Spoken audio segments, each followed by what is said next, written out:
Republican congressman from Texas, John Ratcliffe. He sits on the House Judiciary, Intelligence, and Homeland Security committees. He is a former federal prosecutor, and he was in the room behind the closed doors on Friday with Kurt Volker's testimony. Congressman, it's good to see you this morning. Thanks so much for joining us. Good morning, Maria. So on Friday, the testimony Friday, just so the record's clear, was Michael Atkinson, the ICIG, and I was in the room. In fact, I led the questioning for the first 45 minutes for Republicans. Special Envoy Volker was Thursday. Thank you for that. I appreciate that. Can you tell us about the testimony that you heard on Friday, and tell us whatever you can behind what happened behind closed doors? I'm looking at a Federalist article this morning that says testimony from Ukraine envoy Kurt Volker directly contradicts the Democrats' impeachment narrative. What can you tell us? So I would love to tell your viewers everything about both of those interviews. The reason that I can't is because the person in charge of this investigation, Adam Schiff, has made the decision that that he doesn't want those transcripts to be out there publicly. He made that decision because those transcripts aren't good for the Democrats and for the narrative. What I can tell you is that I promise you that the Inspector General's testimony on Friday will shock you with respect to his investigation into the contacts between Adam Schiff and his staff on the Intelligence Committee and the whistleblower. And when you see the transcript and you see what investigation was performed, I think any fair person is going to agree with me that Adam Schiff is a material witness, his staff are material witnesses, and the only way we can get good answers is to put them under oath about the type of contact, the extent of which they had with the whistleblower. Bottom line is Adam Schiff is a material fact witness in the investigation. He shouldn't be running the investigation.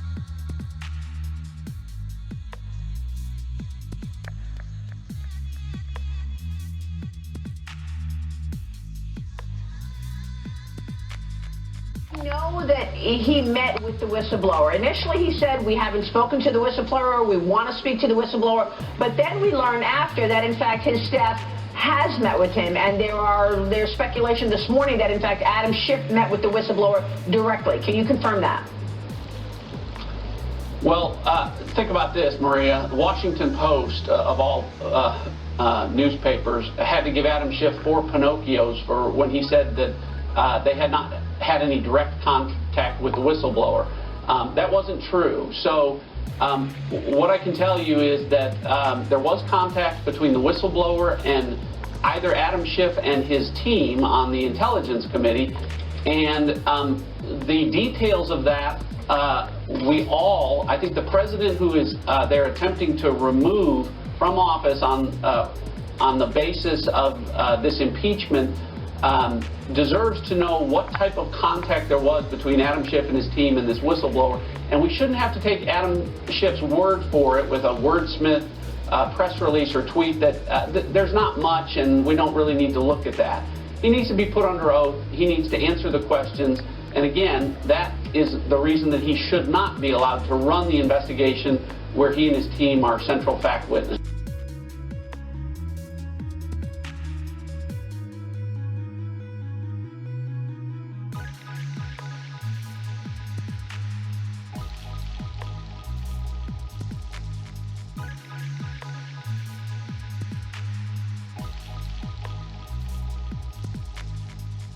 Because House Republican Minority Leader Kevin McCarthy responded to Pelosi's refusal to answer questions about more information about this impeachment, and he's sending a letter. He sent a letter to her last week basically saying you need to get Adam Schiff out of that leadership position. And you've talked to me about several reasons why you believe Adam Schiff cannot run this investigation. One of them is the fact that this is being done in the Intel Committee as opposed to the Judiciary Committee. Any impeachment process, the jurisdiction is Judiciary, right? In the 240 plus years of our history, those rare times where we have had impeachment process, it's always gone through the House Judiciary Committee, because the House Judiciary Committee is the committee of jurisdiction over the Constitution and over impeachment. It's not the Intelligence Committee. So why would she go to the Intelligence Committee then? Then why would she go to the Intel Committee that Adam Schiff runs? Well, I think two reasons. One, I think Nancy Pelosi has so little confidence, apparently, in Jerry Nadler to run this the way that she wants it. The other reason is, by moving it to the Intelligence Committee, she can accomplish what they did this week. Adam Schiff can say, gosh, this all has to be done behind closed doors. Unlike any other impeachment in our country, which is public, he's conducting this behind closed doors, making up the rules as it goes, as he wants them, as it suits his purpose. And so, you know, you have a jurisdictional problem, you have a problem with transparency, and then worst of all, the guy who's in charge of running the investigation is a central witness in the investigation, something that we don't allow anywhere in this country and never have. I mean, third world countries are shocked at the kangaroo court, banana republic, make it up as you go impeachment inquiry that the Democrats are running in this country.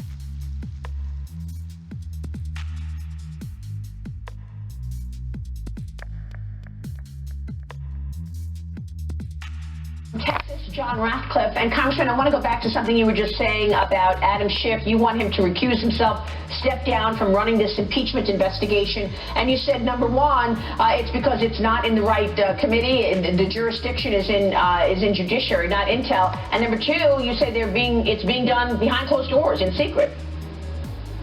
Right. Those are unprecedented with respect to any impeachment process.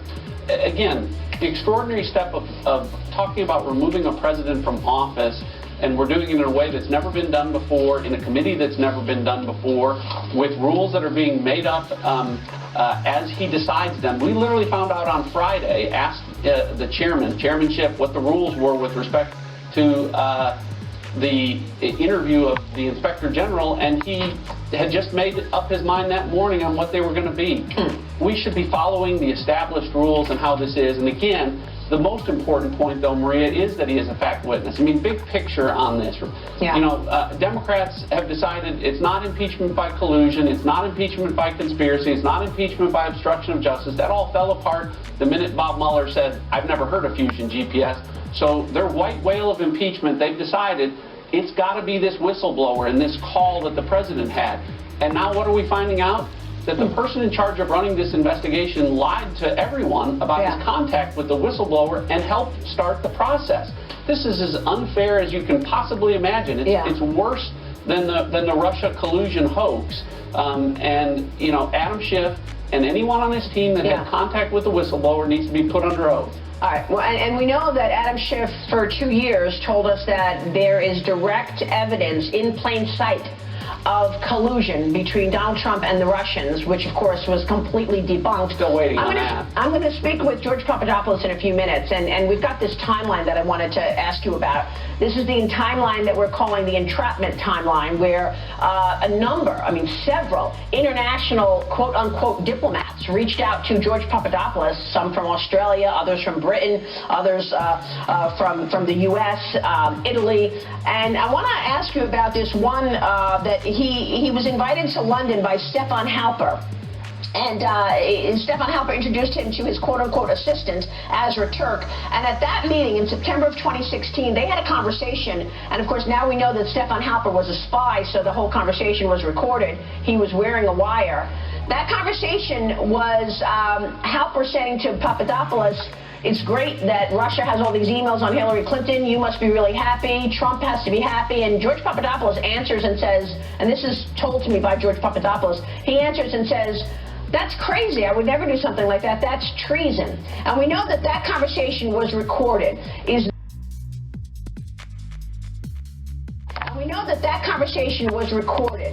that the transcript that you and Trey Gowdy and others have suggested is exculpatory evidence that was not given to the FISA court? Well, if there is a transcript, I think everyone would agree, based on what you just said, if there is a transcript of what you just related, that absolutely should have been provided to the FISA court. And the good news is we'll get a definitive answer from the Inspector General when this report gets issued in the next week or two about whether or not that was done. I'm just telling you that I've staked my credibility on this, that I think that the information that should have been turned over to the FISA court wasn't, and that the FISA process wasn't followed, and that when Jim Comey and Adam Schiff and others say that the FISA abuse idea is a bunch of nonsense, that they're wrong. But we'll find out. But the other point that you've been talking about, Maria, and are going to talk about, I mean, why is it okay for the Obama administration to send people to FBI agents to Rome and to coordinate with Australia and Great Britain about foreign interference in our election, but when the Trump administration and Department of Justice and Bill Barr go to the exact same places to determine the exact same type of things, foreign interference in our election, it's all of a sudden political and that we shouldn't be doing it? And I'll tell you what I think the answer is, because I think there are a lot of folks that are worried about finding out who really interfered more or tried to interfere more in the 2016 election, the Russians or the Obama administration. Yeah, I mean, do you think William Barr would put Adam Schiff under oath? Well, someone needs to put Adam Schiff under oath. We can't remove a president in a whistleblower process where there are legitimate questions about the role that Adam Schiff and his team played in that, and I'm promising you that when you read the Inspector General transcript from Friday, you'll agree with me that those are questions that Adam Schiff and his team are going to have to answer. All right. And there's no reason, Maria, that transcript can't be released tomorrow. All right. And it should be. We will leave it there. Congressman, it's always a pleasure to see you. Thanks very much. You bet.